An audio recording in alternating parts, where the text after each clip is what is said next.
$119 მილიონი გაუმჯობესდა წლიური მაჩვენებელი, გაუმჯობესდა 7.6%.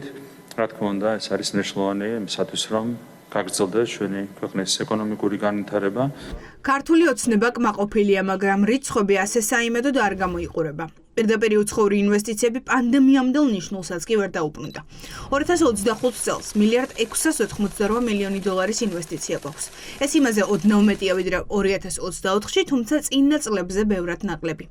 აღმოჩნდა, რომ ფული ამ ქვეყანაში ისევ მათ შემოაქვთ, ვინც ქართულმა ოცნებამ მტრად გამოგვიცხადა.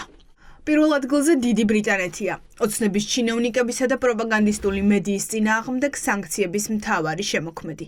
გაერთიანებული სამეფოდან $334 მილიონი შემოვიდა.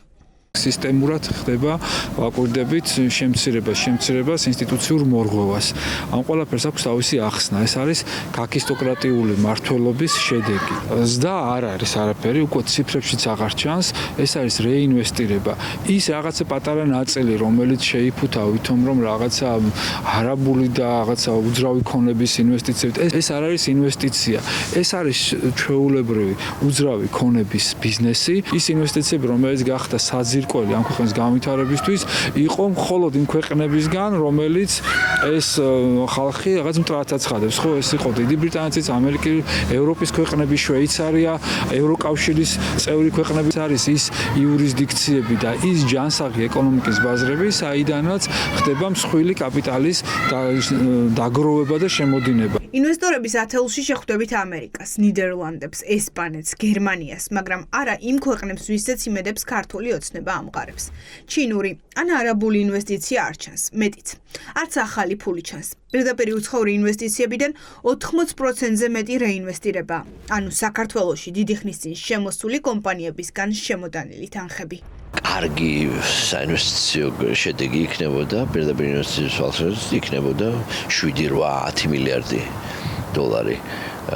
არ დაგვაქვს რომ ჩვენ $2 მილიარდი მაგალითად გქონდა 2007 წელს. გაცილებით უფრო პატარა ეკონომიკის გარშემო. და ნეტიდან ინვესტიციები ძირითადად ორ დიდ საჯარო ბანკის ლონდონის ბირჟაზე ყოფნასთან არის დაკავშირებული.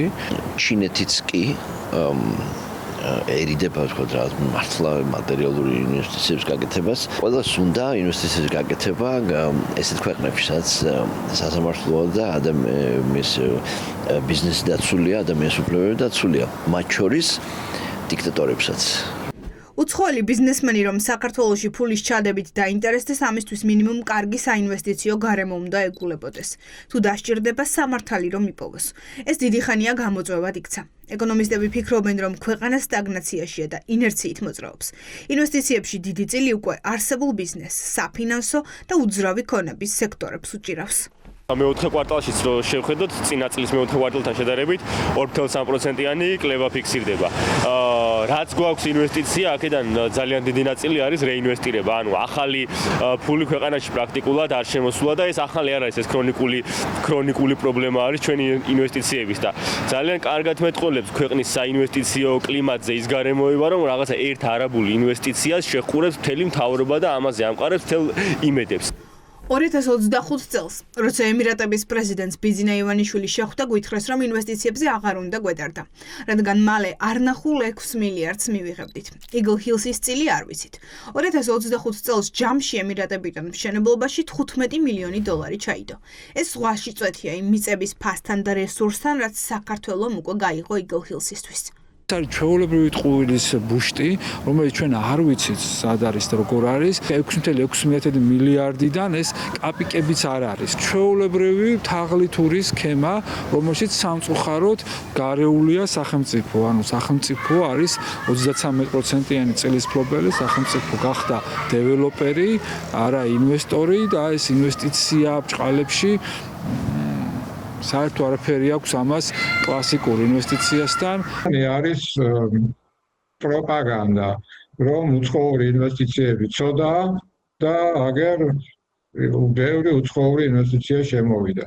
ეს მხოლოდ ბლეფია. ან $2 მილიარდი არის შეცდომა, ან $6.6 მილიარდია შეცდომა, ან ქართული მხარე პროექტს მიზანმიმართულად წამგებიანად ახორციელებს. ანუ ის რაც ჩადო იმის ამოღებას, გამოსყიდვას მიღებული მოგებების რაოდენობით ვერ ახერხებს. პოლიტიკური იზოლაცია ეკონომიკასაც ატყობს თავის კვალს.